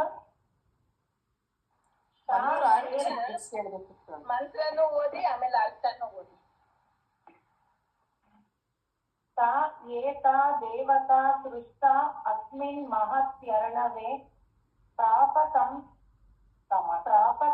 ಸಮಸ ನಾಪಿ ಪಾಸಾಭ್ಯಾಂ ಅನ್ವವಾರ್ಜತ್. ತಾ ಏನಮಬ್ರುವನ್ನ ಯತನಂ ನಃ ಪ್ರಜಾನೀಹಿ ಯಸ್ಮಿನ್ ಪ್ರತಿಷ್ಠಿತಾ ಅನ್ನಮದಾಮೇತಿ. ಏನಮಬ್ರುವನ್ ಇಲ್ಲಿ ಬಿಡಿಸ್ಕೋಬೇಕು. ಆಯತನಂ, ವನ್ನಾಯತನಂ. ಅನ್ವವಾರ್ಜತು ತಾ ಏನಮಬ್ರುವನ್ ಆಯತನಂ. ಆಯತನಂ ಅಂದ್ರೆ ಅಬೋರ್ಡ್, ಒಂದು ಸ್ಥಳ, ಹಾಗೆ. ತಾ ಏನಮಬ್ರುವನ್ ಆಯತನಂ ನಃ ಪ್ರಜಾನೀಹಿ ಯಸ್ಮಿನ್ ಪ್ರತಿಷ್ಠಿತಾ ಅನ್ನಮದಾಮೇತಿ. ಈ ಎಲ್ಲ ದೇವತಾಹ ದೇವತೆಗಳು ಸೃಷ್ಟಾಹ ಹೀಗೆ ಸೃಷ್ಟಿಸಲ್ಪಟ್ಟ ಅಸ್ಮಿನ್ ಇದರಲ್ಲಿ ಮಹತಿ ದೊಡ್ಡ ಅರ್ಣವೇ ಸಮುದ್ರದಲ್ಲಿ ಪ್ರಾಪತಂ ಬಿದ್ದವು ತಂ ಅವನನ್ನು ಅಶನ ಹಸಿವಿಗೆ ಪಿಪಾಸಾಭ್ಯಾಂ ಬಾಯಾರಿಕೆಗೆ ಅನ್ವ ವಾರ್ಜತ್ ಗುರಿ ಮಾಡಿದನು. ತಾಹ ಅವರು ಏನಂ ಅವನನ್ನು ಕುರಿತು ಅಬ್ರುವನ್ ನುಡಿದರು. ಆಯತನಂ ಮನೆಯನ್ನು ನಹ ನಮಗೆ ಪ್ರಜಾನೀಹಿ ಗೊತ್ತು ಮಾಡು. ಯಸ್ಮಿನ್ ಯಾವುದರಲ್ಲಿ ಪ್ರತಿಷ್ಠಿತಾಹ ನೆಲೆಗೊಂಡು ಅನ್ನಂ ಆಹಾರವನ್ನು ಅದಾಮ ತಿನ್ನುತ್ತೇವೆ ಇತಿ ಎಂದು. ಈಗ ಪರಮಾತ್ಮ ವಿರಾಟ್ ಶರೀರವನ್ನು ಸೃಷ್ಟಿ ಮಾಡಿ ಅದರಲ್ಲಿ ದೇವತೆಗಳು ಅಂದ್ರೆ ಲೋಕಪಾಲಕರನ್ನು ಸೃಷ್ಟಿ ಮಾಡ್ದ. ಈಗ ಇದು ಅರ್ಥ ಆಗತ್ ನಮ್ಗೆ. ದೇವತೆಗಳನ್ನು ಸೃಷ್ಟಿ ಮಾಡ್ದ ಅಂದ್ರೆ ಈ ದೇವತೆಗಳು ಅಂದ್ರೆ ನಮ್ಗಿನ್ನ ಸ್ವಲ್ಪ ಹೈಯರ್ ಲೆವೆಲ್, ನಮ್ಗಿನ್ನ ಸ್ವಲ್ಪ ಪವರ್ಸ್ ಜಾಸ್ತಿ ಇರೋದು. ಅಂದ್ರೆ ಅವರು ಜೀವರುಗಳೇ, ಅವರು ದೇವರುಗಳಲ್ಲ, ಜೀವರುಗಳೇ. ಏತ ದೇವತಾ ಸೃಷ್ಟ ಅಸ್ಮಿನ್ ಮಹತ್ಯರ್ಣವೇ ಪ್ರಾಪದನ್ ಅಂದ್ರೆ ಅಸ್ಮಿನ್ ಮಹತ್ಯರ್ಣವೇ, ಅರ್ಣವೇ ಅಂದ್ರೆ ಸಮುದ್ರ, ಮಹತ್ ಅಂದ್ರೆ ತುಂಬಾ ದೊಡ್ಡದಾದ ಹಿರಿದಾದ ಸಮುದ್ರ. ಯಾವ ಸಮುದ್ರ? ಸಂಸಾರ ಸಮುದ್ರ. ಸಂಸಾರ ಸಮುದ್ರದಲ್ಲಿ ಪ್ರಾಪತನ್ ಬಿದ್ರು. ಈ ದೇವತೆಗಳನ್ನೆಲ್ಲ ಸೃಷ್ಟಿ ಮಾಡಿದ್ದಾಯ್ತು, ಆದ್ರೂ ಈ ದೇವತೆಗಳು ಸಹ ಈ ಮಹಾ ಸಂಸಾರ ಸಮುದ್ರದಲ್ಲಿ ಅವರು ಸಹ ಬಿದ್ರು. ನಮ್ಗೀಗ ಅರ್ಥ ಆಗುತ್ತಲ್ವಾ? ಅಂದ್ರೆ ದೇವತೆಗಳಿಗೂ ಸಹ ಸಂಸಾರ ಇದೆ, ರಾಗದ್ವೇಷ ಇದೆ. ಅಂದ್ರೆ ಅವ್ರು ಕೆಲವೊಂದು ಉಪಾಸನಾ ಕಾಂಡದ ಉಪಾಸನೆಗಳನ್ನ ಮಾಡಿ ದೇವತೆಗಳಾಗಿರಬಹುದು. ದೇವತೆಗಳಾದ್ರೂ ಸಹ ಅದರಿಂದ ಅವ್ರಿಗೆ ಮುಕ್ತಿ ಸಿಗೋದಿಲ್ಲ. ಒಂದು ಒಳ್ಳೆ ಇದಕ್ಕಿನ್ನ ಭೂಲೋಕಕ್ಕಿನ್ನ ಹೆಚ್ಚಿಗೆ ಅವರು ಒಂದು ಒಳ್ಳೆ ಇದನ್ನ ಸುಖವನ್ನು ಅನುಭವಿಸೋದು. ಭೋಗ ಆಯತನ ಅಂತಾರೆ ದೇವತೆಗಳದ್ದು. ಭೋಗ ಇಲ್ಲಿ ಮಾಡಿದ ಪುಣ್ಯದಿಂದ ಅವರಲ್ಲಿ ಭೋಗವನ್ನು ಕೆಲವು ಕಾಲ ಅಲ್ಲಿ ಅನುಭವಿಸ್ತಾರೆ. ಅನುಭವಿಸಿದ್ಮೇಲೆ ಅದು ಆದ್ಮೇಲೆ ಕ್ಷೀಣೆ ಪುಣ್ಯ ಮರ್ತ್ಯಲೋಕಂ ವಿಶಂತಿ. ಆ ಪುಣ್ಯ ಅವ್ರದ್ದು ತೀರಿದ್ಮೇಲೆ ಪುನಃ ಅವರು ಭೂಲೋಕಕ್ಕೆ ಬರ್ಬೇಕಾಗತ್ತೆ. ಹಾಗಾಗಿ ಈ ನಾವು ಏನು ಉಪಾಸನಾ ಕಾಂಡದಿಂದ ಉಪಾಸನೆಗಳನ್ನು ಮಾಡಿ ಪಡ್ಕೊಳ್ತೀವಲ್ಲ, ಪುಣ್ಯವನ್ನು ಪಡ್ಕೋಬಹುದಾಗ್ಲಿ ಮುಕ್ತಿಯನ್ನು ಪಡ್ಕೊಳ್ಳೋದಿಕ್ಕೆ ಸಾಧ್ಯ ಇಲ್ಲ ಅನ್ನೋದು ಈ ಮಂತ್ರದಲ್ಲಿ ತಿಳಿಸ್ಕೊಡ್ತಾ ಇದ್ದಾರೆ. ಅಸ್ಮಿನ್ ಮಹತ್ಯರ್ಣವೇ, ಇಲ್ಲಿ ಮಹತ್ಯರ್ಣವೇ ಅನ್ನೋದಕ್ಕೆ ಶಂಕರಾಚಾರ್ಯರು ನಮ್ಮ ಭಾಷ್ಯದಲ್ಲಿ ಚೆನ್ನಾಗಿ ಬರೀತಾರೆ. ಅದೊಂದು ಸ್ವಲ್ಪ ಹೇಳ್ತೀನಿ. ಈ ಒಂದು ಪರಮಾತ್ಮನ ವರ್ಣನೆ ಹಾಗೇನೆ ಈ ಸಂಸಾರ ವರ್ಣನೆ. ಈ ಸಂಸಾರನು ಸಹ ಅನಾದಿ, ಅನಂತ, ಅಪಾರ. ಅನಾದಿ ಅಂದ್ರೆ ಎಷ್ಟೋ ಕಾಲದಿಂದ ಹೇಗೆ ಪರಮಾತ್ಮ ಯಾವಾಗ್ಲೂ ಇರ್ತಾನೆ ಅಂತ ಹೇಳ್ತೀವಲ್ಲ, ಅದೇ ರೀತಿ ಈ ಸಂಸಾರನು ಸಹ ಅನಾದಿ. ಅದಕ್ಕೆ ಸುದಿ ಮೊದಲು ಅನ್ನೋದಿಲ್ಲ, ಯಾವಾಗ ಶುರುವಾಯ್ತು ಅಂತ ಗೊತ್ತಿಲ್ಲ. ಅನಂತ, ಅದು ಅನಂತವಾಗಿದೆ, ಅದಕ್ಕೆ ಕೊನೆ ಅನ್ನೋದಿಲ್ಲ. ಅಪಾರ ಅಂದ್ರೆ ಅದಕ್ಕೆ ತೀರ ಅನ್ನೋದು ಸಹ ಇಲ್ಲ. ಹಾಗಿದೆ ಆ ಸಂಸಾರ. ಮಹತ್ಯರ್ಣವೇ ಅಂತ ಅದಕ್ಕೋಸ್ಕರ ಹೇಳಿದ್ದಾರೆ. ಮತ್ತೆ ನಿರಾಲಂಬ, ನಿರಾಲಂಬ ಅಂದ್ರೆ ಆಳ. ಅದು ಸಂಸಾರದ ಆಳ ಎಷ್ಟಿದೆ ಅಂದ್ರೆ ಈ ಸಾಗರದ ಆಳ ಇರುತ್ತಲ್ಲ, ಸಾಗರದ ಆಳ ಬಹುಶಃ ಒಂದು 30,000 ಫೀಟ್ ಅಡಿ ಆಳ ಇರುತ್ತೆ ಅದು. ಹಾಗೇನೆ ಈ ಸಂಸಾರದ ಸಮುದ್ರದಲ್ಲಿ ಇದ್ದ ಜೀವಿಗಳು ಅದೇ ತರ ಸಂಸಾರದಲ್ಲಿ ಒದ್ದಾಡ್ತಾ ಇರ್ತಾರೆ. ಯಾವ ರೀತಿ ಅವ್ರು ಒದ್ದಾಡೋದು? ಅವ್ರಿಗೆ ಅವಿದ್ಯಾ ಕಾಮ ಕರ್ಮಗಳಿಂದ ಅವರು ಅನುಭವಿಸುವ ಸುಖ ದುಃಖಗಳು. ಎಲ್ಲೋ ಸ್ವಲ್ಪ ಸುಖ ಇರುತ್ತೆ, ಸಿಕ್ಕದಂಗ ಆಗತ್ತೆ.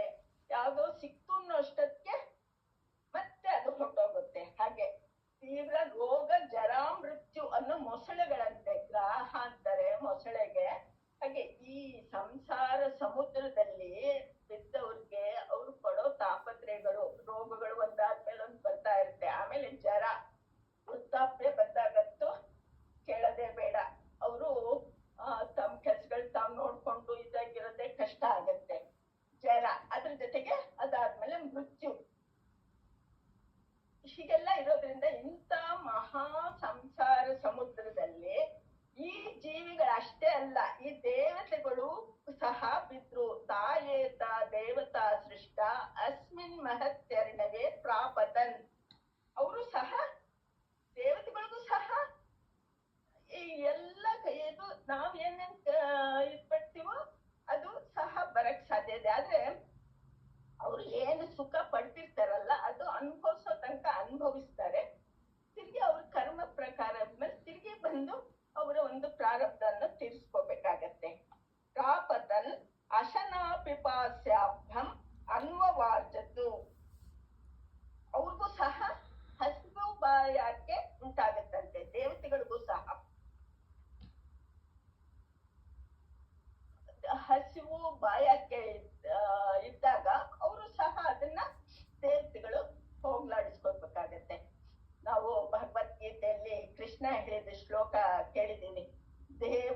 ಭಾವಯತಾನೇನ ತೇ ದೇವ ಭಾವಯಂತ ಪರಸ್ಪರಂ ಭಾವಯಂತಹ ಪರಮವಾಪ್ಸ್ಯತ ಅಂತ. ಅಂದ್ರೆ ನಾವು ದೇವತೆಗಳನ್ನ ಆರಾಧನೆ ಮಾಡ್ಬೇಕು, ದೇವತೆಗಳು ನಮ್ಮನ್ನ ನೋಡ್ಕೊಳ್ತಾರೆ. ನಾವಿವಾಗ ನೋಡಿದ್ವಲ್ಲ, ಇಷ್ಟೆಲ್ಲ ದೇವತೆಗಳು ನಮ್ಮ ಶರೀರದಲ್ಲೇ ಇದ್ದು ನಮ್ಮ ಒಂದು ಇಂದ್ರಿಯಗಳು, ಕರ್ಮೇಂದ್ರಿಯಗಳಿರ್ಬಹುದು, ಜ್ಞಾನೇಂದ್ರಿಯಗಳು, ಅದೆಲ್ಲಕ್ಕೂ ಶಕ್ತಿ ಕೊಡು ಕಾಪಾಡೋದು ಈ ದೇವತೆಗಳು. ಹಾಗಾಗಿ ಅವರಿಗೆ ನಾವು ಹವಿಸ್ಸು ಅಂತಂದ್ರೆ ಇಲ್ಲಿ ನಾವು ಯಜ್ಞ ಮಾಡಿ ಒಂದು ಹೋಮ ಮಾಡ್ಬೇಕು ಅಂತ ಅಷ್ಟೇ ಅಲ್ಲ ಅರ್ಥ. ನಾವು ಕಣ್ಣಿಗೆ ನೋಟ ಕೊಡೋದು, ಕಣ್ಣಿಗೆ ಹವಿಸ್ಸು, ಕಿವಿಗೆ ಕೇಳಿಸೋದನ್ನ ಒಂದು ಧ್ವನಿಯನ್ನು ಕೊಡೋದು ಕಿವಿಗೆ ಹವಿಸ್ಸು, ಚರ್ಮಕ್ಕೆ ಅದನ್ನ ಮೃದುತನ ಗಡಸತನ ಎಲ್ಲ ಕೊಡೋದು ಅದಕ್ಕೆ ಹವಿಸ್ಸು. ಹೀಗೆ ಶರೀರದ ಎಲ್ಲ ಇಂದ್ರಿಯಗಳಿಗೆ ಅಶನ ಪಿಪಾಸ ಅದಕ್ಕೊಂದು ಇದಿರುತ್ತೆ, ಹಸಿವು ಮತ್ತೆ ಬಾಯಾರಿಕೆ. ಕಣ್ಣಿಗೂ ಹಸಿವಿರುತ್ತೆ, ಕಣ್ಣಿಗೆ ನೋಡ್ಬೇಕು ಅನ್ನೋ ಹಸಿವು, ಕಿವಿಗೆ ಕೇಳ್ಬೇಕು ಅನ್ನೋ ಹಸಿವು. ಹೀಗೆ ಪ್ರತಿ ಒಂದು ಇಂದ್ರಿಯಕ್ಕೂ ಸಹ ತನ್ನದೇ ಆದ ಒಂದು ಹಸಿವು ಬಾಯಾರಿಕೆಗಳು ಇರುತ್ತೆ. ಹೀಗೆ ಹಸಿವು ಬಾಯಾರಿಕೆಗಳಿರೋದ್ರಿಂದ ಶರೀರ ಸೃಷ್ಟಿ ಮಾಡಿಲ್ಲ ಇಲ್ಲಿ. ಹಾಗಾಗಿ ಆ ದೇವತೆಗಳು ತಿರ್ಗಿ ಈಶ್ವರನ ಕೇಳ್ಕೊಳ್ತಾರೆ, ಏನ ಮಬ್ರುತನ್ ಆಯತನಂ ನ ಪ್ರಜಾನೇಹಿ. ನಮ್ಗೆ ಇದನ್ನ ಅನುಭವಿಸಕ್ಕೆ, ಹಸಿವು ಬಾಯಾರಿಕೆಗಳನ್ನು ತೀರಿಸ್ಕೊಳ್ಳೋದಿಕ್ಕೆ, ನಮ್ಮ ಕೆಲಸಗಳನ್ನು ಮಾಡ್ಕೊಳ್ಳೋದಕ್ಕೆ ನಮ್ಗೆ ಒಂದು ಶರೀರ ಬೇಕು, ಒಂದು ಜಾಗ ಬೇಕು, ನಮ್ಗೆ ಅದನ್ನು ಕರುಣಿಸುವಂತ. ನಾವು ಅದರಿಂದ ಮಾಡೋದ್ರಿಂದ ನಾವು ಅಲ್ಲಿ ಹಸಿವು ಬಾಯಾರಿಕೆ ಆಹಾರವನ್ನು ನಾವು ತೆಗೆದುಕೊಳ್ಳೋ ಹಾಗೆ ನಮ್ಗೆ ಒಂದು ಶರೀರವನ್ನು ಕೊಡುವಂತ ದೇವತೆಗಳು ಪರಮಾತ್ಮನನ್ನ ಕೇಳ್ಕೊಳ್ತಾರೆ. ಇದು ಈ ಮಂತ್ರದ ಒಂದು ಅರ್ಥ. ತಾಯೇತಾ ದೇವತಾ ಸೃಷ್ಟಾ ಅಸ್ಮಿನ್ ಮಹತ್ಯರ್ಣವೇ ಪ್ರಾಪತನ್. ಹೀಗೆ ಬಿದ್ದ ದೇವತೆಗಳು ಈ ಸಂಸಾರದ ಸಾಗರದಲ್ಲಿ ಬಿದ್ದಾಗ ಅವ್ರಿಗೆ ಹಸಿವು ಬಾಯಾರಿಕೆಗಳನ್ನು ಸಹ ಆ ಪರಮಾತ್ಮ ಸೇರಿಸ್ತಾನೆ. ಹಾಗೆ ಆ ಹಸಿವು ಬಾಯಾರಿಕೆಗಳನ್ನು ತೀರಿಸಿಕೊಳ್ಳೋದಕ್ಕೋಸ್ಕರ ನಮ್ಗೆ ಒಂದು ಜಾಗವನ್ನು ಕೊಡು, ನಮ್ಗೆ ಒಂದು ಶರೀರವನ್ನು ಕೊಡು ಅಂತಂದ್ಬಿಟ್ಟು ನಾವು ಆ ಶರೀರದಲ್ಲಿ ಇದ್ದುಕೊಂಡು ನಾವು ಆಹಾರವನ್ನು ತೆಗೆಸ್ಕೊಂಡು ಹಸಿವು ಬಾಯಾರಿಕೆಗಳನ್ನು ನೀಗಿಸ್ಕೊಳ್ಬಹುದು ಅಂತಂದ್ಬಿಟ್ಟು ಇಲ್ಲಿ ದೇವತೆಗಳು ಪರಮಾತ್ಮನನ್ನು ಕೇಳ್ಕೊಳ್ತಾರೆ. ಇದು ಈ ಮಂತ್ರದ ಅರ್ಥ. ಇದರಲ್ಲಿ ಯಾರಿಗೇನ ಏನಾದ್ರು ಡೌಟ್ ಇದ್ರೆ ಕೇಳಿ.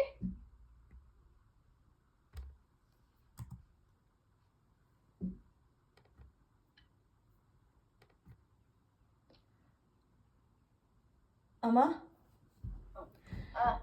ಇದು ಇವಾಗ ಇಂದ್ರಿಯಗಳು ಅದು ಒಂದಕ್ಕೆ ನಾವು we can compare it to like some energy. First ಎನರ್ಜಿಗೆ you have all this visual capacity, ಅದೆಲ್ಲ ಶಕ್ತಿಗಳಿರುತ್ತೆ. But it needs some kind of physical form to that energy has to experience the outer world. ಹೌದು, okay. ಅದಕ್ಕೆ ಹಿಂದೆ ದೇವತಾ ಶಕ್ತಿ ಬೇಕು. ಬರೀ ಇಂದ್ರಿಯ ಶಕ್ತಿನೂ ಇದ್ರೆ ಸಾಲದು, ಇಂದ್ರಿಯಕ್ಕೆ ಸಂಬಂಧಪಟ್ಟ ದೇವತಾ ಶಕ್ತಿ ಸಹ ಇರಬೇಕು. ಓಕೆ. ಸೊ ಆ ದೇವತೆಗಳು ಸೃಷ್ಟಿ ಆಗಿರೋದು ಅಂಡ್ ಆ ದೇವತೆಗಳು ಇದನ್ನ ಇವಾಗ ರಿವರ್ಸ್ ಆರ್ಡರ್ ಅಲ್ಲಿ ಎಕ್ಸ್ಪ್ಲೈನ್ ಮಾಡ್ದಂಗೆ ಆಗುತ್ತೆ ಅಲ್ವಾ? ಹೌದು, ಮುಂದಕ್ಕೆ ಬರುತ್ತೆ. ಓಕೆ. ಅದೇ ರಿವರ್ಸ್ ಆರ್ಡರ್ ಅಲ್ಲೇ ಬರುತ್ತೆ. ನೀನ್ ಹೇಳ್ದಾಗೆ ಅದು ಮುಂದಿನ ಶ್ಲೋಕಗಳಲ್ಲಿ ಬರುತ್ತೆ, 3ನೇ ಖಂಡದಲ್ಲಿ ಬರುತ್ತೆ. Okay, thanks. ಮತ್ತೆ ಇನ್ನೊಂದು ಇದು ಶುರು ಮಾಡೋದಕ್ಕೆ ಟೈಮ್ ಆಗತ್ತೆ. ನಾನು ಇವತ್ತಿಂದ ಒಂದು ಕ್ವಶನ್ ಕೇಳ್ತೀನಿ.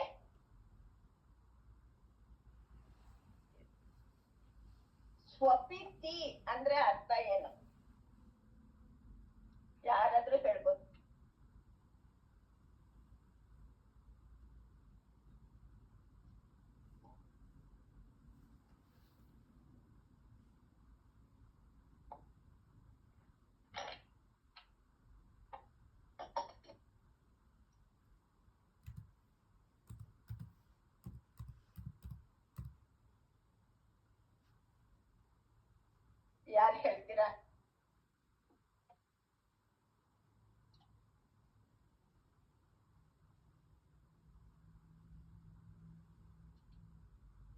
ಸತ್ಯ? ಹಿಂದಿನ ಕ್ಲಾಸಲ್ಲೇ ಹೇಳಿದ್ರು ಅನ್ಸುತ್ತೆ, ಹಿಂದಿನ ಇದ್ರಲ್ಲೇ ನಾಲ್ಕ ಬರ್ತಾ ಇಲ್ಲ. ಅದಕ್ಕೆ ಯೋಚನೆ ಮಾಡ್ತಾ ಇದ್ದೀನಿ.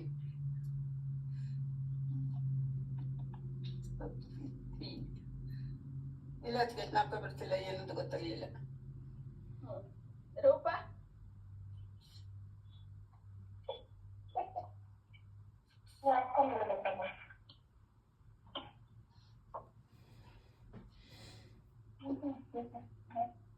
ಅಕ್ಕ ಕ್ವಶನ್ ಇನ್ನೊಂದ್ಸಲ ರಿಪೀಟ್ ಮಾಡಿ.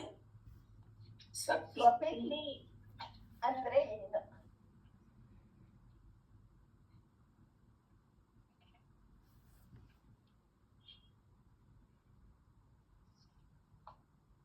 ಸ್ವಪಿತಿ ಅಂದ್ರೆ ಜೀವ ಆ ತನಿ ನಿದ್ರೆಗೆ ಹೋಗ್ತಾನಲ್ಲ, ಎಲ್ಲ ಲಯ ಮಾಡ್ಕೊಂಡು. ಈಗ ನಾವು ಈ ಜಾಗೃತ ಅವಸ್ಥೆಯಿಂದ ಕನಸಿನ ಅವಸ್ಥೆಗೆ ಹೋದಾಗ ಈ ಜ್ಞಾನೇಂದ್ರಿಯಗಳು ಕರ್ಮೇಂದ್ರಿಯಗಳು ಲಯ ಆಗಿರತ್ತೆ, ಆದ್ರೆ ಮನಸ್ಸು ಇನ್ನು ಲಯ ಆಗಿರಲ್ಲ. ಅದೇ ಒಂದು ಸುಷುಪ್ತಿಗೆ ಹೋದಾಗ, ತನಿ ನಿದ್ರೆಗೆ ಹೋದಾಗ ಮನಸ್ಸು ಸಹ ಲಯ ಆಗತ್ತಲ್ಲಿ. ಮನೋಲಯನೂ ಆಗುತ್ತೆ, ಜ್ಞಾನೇಂದ್ರಿಯಗಳು ಕರ್ಮೇಂದ್ರಿಯಗಳು ಎಲ್ಲ ಸಹ ಲಯ ಆಗುತ್ತೆ. ಅವಾಗ ಕೇವಲ ನೀವು ಕಾರಣ ಶರೀರದಲ್ಲಿ ಇರ್ತೀರಾ, ಆನಂದಮಯ ಕೋಶದಲ್ಲಿ. ಯಾವುದು ಇಲ್ದಾಗ ಅಲ್ಲಿ ಆತ್ಮ ಸ್ವರೂಪದ ಅನುಭವ ನಮ್ಗೆ ಸಿಗುತ್ತೆ. ಅದು ಸ್ವಪಿತಿ. ತನ್ನ ನಿಜವಾದ ಸ್ವರೂಪದಲ್ಲಿ ಇದ್ದುಕೊಳ್ಳೋದು ಸ್ವಪಿತಿ. ನಿಜವಾದ ಸ್ವರೂಪ, ನಿಜವಾದ ನಮ್ಮ ಸ್ವರೂಪ ಅದೇ, ಅಲ್ಲೇ ಇರ್ತೀವಿ. ನಾವು ರಿವರ್ಸ್ ಆರ್ಡರ್ ಮಾಡ್ಕೊಳ್ತೀವಿ. ನಾವು ಕೆಲಸ ಮಾಡ್ತೀವಿ, ಕೆಲಸ ಮಾಡಿ ಸುಸ್ತಾದ್ರೆ ಮಲ್ಕೊಳ್ತೀವಿ, ಆಮೇಲೆ ನಮ್ಗೆ ರಿಲ್ಯಾಕ್ಸ್ ಆಗುತ್ತೆ ಅಂತ. ಆದ್ರೆ ಹಾಗಲ್ಲ, ನಮ್ಮ ನಿಜ ಸ್ವರೂಪ ಅದು ಯಾವುದು? ಸ್ವಪಿತಿ. ಅಲ್ಲಿ ನಾವು ಇರ್ತೀವಿ. ಅದಾದ್ಮೇಲೆ ನಮ್ಗೆ ಅದ್ರಿಂದ ಬಂದಾಗ, ಕನಸಿಗೆ ಬಂದಾಗ ಮನಸ್ಸು ಮತ್ತು ಸೂಕ್ಷ್ಮ ಇಂದ್ರಿಯ ಎಚ್ಚರ ಆಗತ್ತೆ, ಮನಸ್ಸು ಎಚ್ಚರ ಆಗುತ್ತೆ, ಮನೋ ಇಂದ್ರಿಯ. ಆಮೇಲೆ ಅದರಿಂದ ಜಾಗೃತ ಅವಸ್ಥೆಗೆ ಬಂದಾಗ ಎಲ್ಲ ಇಂದ್ರಿಯಗಳು ಎಚ್ಚರ ಆಗುತ್ತೆ. ಆವಾಗ ಅಲ್ಲಿಗೆ ಬರ್ತೀವಿ. ಇಲ್ಲಿ ಹೇಗೆ ಸೃಷ್ಟಿ ಸ್ಥಿತಿ ಲಯ ಆಗುತ್ತೋ ಹಾಗೆ ಇಂಡಿವಿಜುವಲ್ ಅಲ್ಲೂ ಸಹ ಸೃಷ್ಟಿ ಸ್ಥಿತಿ ಲಯ. ಲಯ ಅಂದ್ರೆ ಅದೇ ನಾವು ಸ್ವಪಿತಿಗೆ ಹೋಗೋ ಆ ಲಯ ಅವಸ್ಥೆಗೆ, ಅವನು ತನ್ನ ಸ್ವರೂಪಕ್ಕೆ ಸೇರಿಕೊಳ್ಳೋದಕ್ಕೆ ಸ್ವಪಿತಿ ಅಂತ ಅರ್ಥ. ಸುಷುಪ್ತಿನೂ ಆಗುತ್ತಲ್ವಾ ಅಕ್ಕ? ಸುಷುಪ್ತಿನೂ ಸೇಮ್ ಅಲ್ವಾ ಡೆಫಿನೇಷನ್? ಲಯ ಆಗುತ್ತಲ್ಲ ಅವಸ್ಥೆ. ಸುಷುಪ್ತಿ ಅನ್ನೋದು ಒಂದು ಅವಸ್ಥೆ. ಜಾಗ್ರದ ಅವಸ್ಥೆ, ಸ್ವಪ್ನಾವಸ್ಥೆ, ಸುಷುಪ್ತಿ. ಸುಷುಪ್ತಿನೂ ಸಹ 3 ಅವಸ್ಥೆಗಳಲ್ಲಿ ಒಂದು. ಆದ್ರೆ ಜೀವ ಅಲ್ಲಿ ಕಾರಣ ಶರೀರದಲ್ಲಿ ಇರ್ತಾನೆ. ಕಾರಣ ಶರೀರದಲ್ಲಿ ಇದ್ದಾಗ ಬರೀ ಕೇವಲ ಆನಂದ. ಯಾಕೆಂದ್ರೆ ಬಾಕಿ ಯಾವ ಇಂದ್ರಿಯಗಳು ಅಲ್ಲಿ ಕೆಲಸ ಮಾಡೋದಿಲ್ಲ, ಎಲ್ಲ ಲಯದಲ್ಲಿರೋದ್ರಿಂದ ಕೇವಲ ಆನಂದ ಇರುತ್ತೆ. ಆವಾಗ ಅಲ್ಲಿ ಜೀವ ಆನಂದವಾಗಿ ಇರ್ತಾನೆ. ಅಂದ್ರೆ ಮನಸ್ಸು ಲಯ ಆಗಿರುತ್ತೆ ಅಲ್ವಾ ಅಕ್ಕ? ಮನಸ್ಸು ಲಯ ಆಗಿರುತ್ತೆ, ಮನಸ್ಸು ಲಯ ಆಗಿರುತ್ತೆ. ಆಯ್ತು ಅಮ್ಮ ಹೋಗ್ತಿದ್ರೆ ಕೇಳಿ. ಅಮ್ಮ, ಸುಷುಪ್ತಿ ಅನ್ನೋದು ಒಂದು ಸ್ಟೇಜು, ಸ್ವಪೀತಿ ಅನ್ನೋದು ಒಂದು ಪ್ರಾಸೆಸ್. ಹೌದು. ಓಕೆ. ಜೀವ ಇರುವ ಒಂದು ಸ್ಟೇಜ್ ಅಲ್ಲಿ ಜೀವ ಇದ್ರಲ್ಲಿ ಇರ್ತಾನೆ, ಸ್ವಪಿತಿ.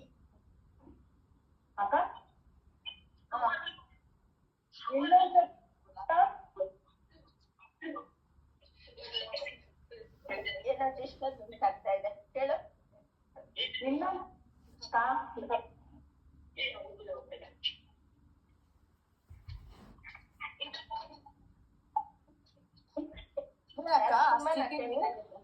ಅಲ್ವಾ ಅಕ್ಕ? ಆ ಸ್ಥಿತಿ ತುಂಬಾ ಮನಸ್ಸು ಸಂತೋಷವಾಗಿರುತ್ತೆ, ಚೆನ್ನಾಗಿ ನಿದ್ದೆ ಮಾಡ್ದೇನೆ ಅಂತ ಅನ್ಸುತ್ತಲ್ಲ ನನ್ಗೆ. ಅದು ಆ ಪ್ರೊಸೆಸ್ಗೆ ಸ್ವಪೀತಿ ಅಂತಾರ?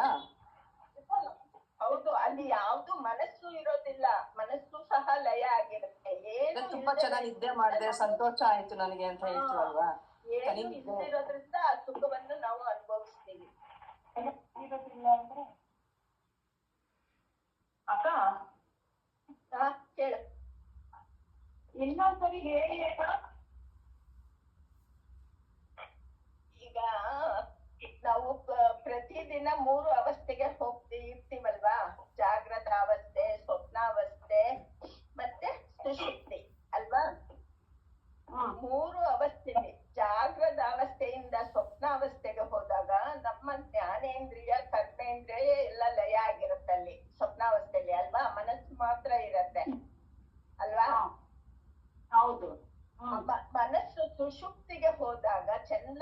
ತನ್ನಿದ್ರೆ ಬಂದಾಗ ಅಲ್ಲಿ ಮನಸ್ಸು ಸಹ ಇರೋದಿಲ್ಲ ಅಲ್ವಾ? ಹೌದು. ಇದು ಯಾವ್ದು ಇಲ್ದಿದ್ದಾಗ ನಮ್ಗೆ ಆನಂದ ಸಿಗುತ್ತಲ್ಲಿ. ನಾವು ಯಾಕೆ ಆ ಒಂದು ಆತ್ಮ ಸ್ವರೂಪದಲ್ಲಿ ಲೀನ ಆಗಿರ್ತೀವಿ, ನಮ್ಗೇನು ಗೊತ್ತಾಗಲ್ಲ. ಅಲ್ಲಿಂದ ಬಂದ ಮೇಲೆ ನನ್ಗೆ ಚೆನ್ನಾಗಿ ನಿದ್ದೆ ಬಂತು ಅಂತ ಹೇಳ್ಬಹುದು, ಆದ್ರೆ ಆ ಟೈಮ್ನಲ್ಲಿ ಹೇಳಕ್ಕಾಗಲ್ಲ. ಯಾವ ಒಂದು ತನ್ನಿ ನಿದ್ರೆಯಲ್ಲಿ ಆ ಜೀವ ಇರುತ್ತೋ ಅದಕ್ಕೆ ಸ್ವಪೀತಿ, ತನ್ನ ಸ್ವಸ್ವರೂಪದಲ್ಲಿ ಇರೋದು, ಅದೇ ನಮ್ಮ ಸ್ವರೂಪ. ಥ್ಯಾಂಕ್ಸ್ ಅಕ್ಕ.